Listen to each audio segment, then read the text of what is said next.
Good morning sa tanan. Ang atong ebanghelyo karon mabasa diha sa sinulat ni San Juan verse 19 ay chapter 25 to 27. Duol sa krus ni Hesus, nagbarog ang iyang inahan ug ang igsuon sa iyang inahan si Maria nga asawa ni Cleophas ug si Maria Magdalena. Sa pagkakita ni Hesus sa iyang inahan ug sa iyang tinun-an nga iyang gimahal nga nagbarog didto, miingon siya sa iyang inahan, "Babaye, siya ang imong anak."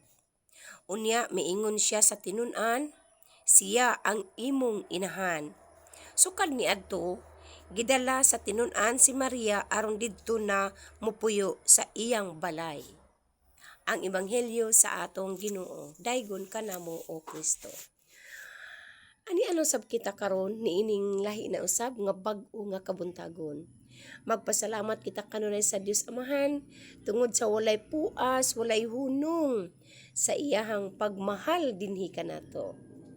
Karon ang atong ebanghelyo nagahisgot kini siya og babaye siya imong anak og dito siyang tinun-an siya imong inahan. Buot ipasabot niini mga kaigalaan ko. Sa dihang nagdupa si Hesus sa krus, hapit na siyang mamatay. Tungod siyang dakong gugma kanatong tanan. Kagahapon ang atong ebanghelyo, nagisgot man kitog bala ang krus ni Hesus. No, diha sa krus gibuntog ni Hesus ang kamatayon. Diha sa krus giula ni Hesus ang iyahang dugo aron pagluwas sa kalibutan. Muna nga atong gisaulog kagahapon. Karon sa dihang himatyo na siya, iyang giingnan ang iyang inahan, siya ang imong anak. Kay kining tinun-an ni Hesus nga gimahal pag-ayo niya. Gibilin niya sa iyang inahan. Buot ipasabot ang kitang tanan nga mga sumusunod ni Hesus, kitang tanan nga mga tinun-an ni Hesus. Dili siya gusto nga kita mailo. Tungod sa dakong gugma sa Dios sa iyang katauhan, dili siya gusto nga mailo, mabiyaan kita, mailo kita sa atong mapilanggaon ug may gugmaon nga amahan. Buot ipasabot, ingon diri sa pagkakita ni Hesus sa iyang inahan ug sa iyang gimahal nga tinun-an nga nagbarog didto. Inahan. Gilitok diri inahan. Once mo litok kag inahan, tinud ipasabot diha kagikan sa taguangkan sa imong inahan. Gipaila dinhi nga si Hesus inahan gayud niya si Maria. Ug dili siya gusto nga kitang mga tinun-an mailo. Kay nasayod si Ginoong Hesus nga ang iyang inahan sobra ka mahigugmaon, sobra ka masinugtanon sa Dios, sobra ka buutan nga babay ug inahan niya. Sobra ka malumuang kasing-kasing. Sobra ka matinabangon si Maria, nganuman puno siya sa Espiritu Santo. Ang gahom sa Dios anaa kang Maria nagpabilin. Muna nga si Maria adunay kasing-kasing nga puno sa pagmahal. Muna kay nasayod si Hesus sa iyang inahan unsa kabuutan. Dili siya gusto nga mailo ang iyang mga tinun-an. Busa gibilin kita niya ngadto sa iyang mapinanggaon ug maluluyon ug may gugmaon nga inahan. Ingon ana ang kasing-kasing sa Dios. Kay ang Dios sobra kami gugmaon. Di ba? Mo kana nga gibilin gayud kita niya. Og tungod kay siya man ang bugtong anak ni Maria, wala may lain anak si Maria. Mitipon siya didto sa mga tinun-an. Munang buti pasabot ha. Dili nato nasabton ha nga giingnan niyag babay lang iyang mama basta-basta. Kundili Ang bot ipasabot ni Ginoong Hesus, iyang inahan pareho sila og kasing-kasing. Dili baya mo pili ang Dios og iyang sudlan nga daot nga babae.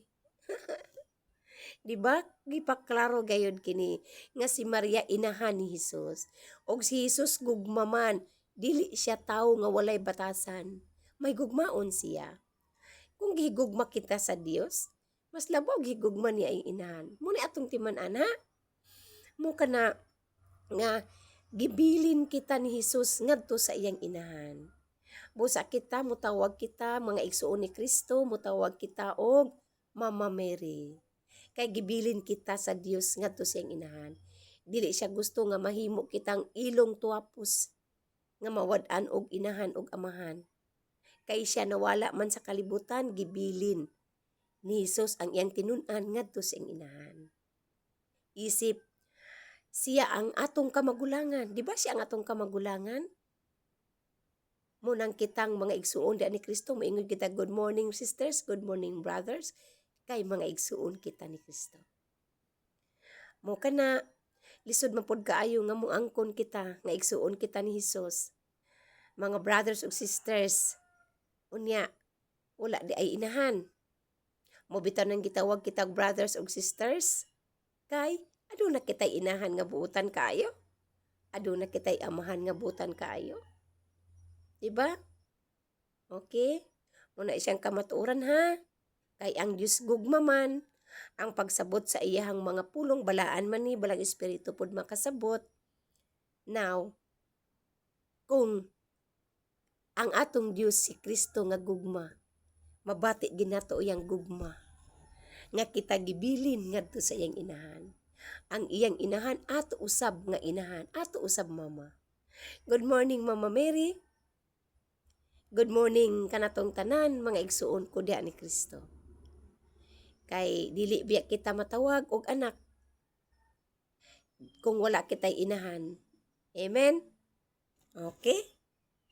Mukha na atong ebanghelyo karon, nagpadumdum ka nato nga si Maria atong inahan kay siya inahan sa Dios. Inahan usab nato. Angkon man ka kita nga sumusunod kita ni Kristo. Angkon man ka kita nga igsuon kita ni Kristo. Nganong di man ta mo angkon nga kita anak usab ni Maria. Amen? Okay? Ang unang Maria, ang una sa Old Testament, si Eva, mao. Ang unang babae nga gibuhat sa Dios nga nakasala. Pag-abot sa New Testament, giluwas kita ni Hesus. Og ang inahan nga iyang gisudlan, ang babae, sudlanan sa kasabutan, kaysa manabang kasabutan, limpyo nga babae putli. Busa, mahadlok gid ang yawa sa putli, di gid siya kalupig ni Ma'am Mary. Putli man siya. Amen? Kay ang yawa, hugaw baya. God bless us all. Mama Mary, pray for us. Amen.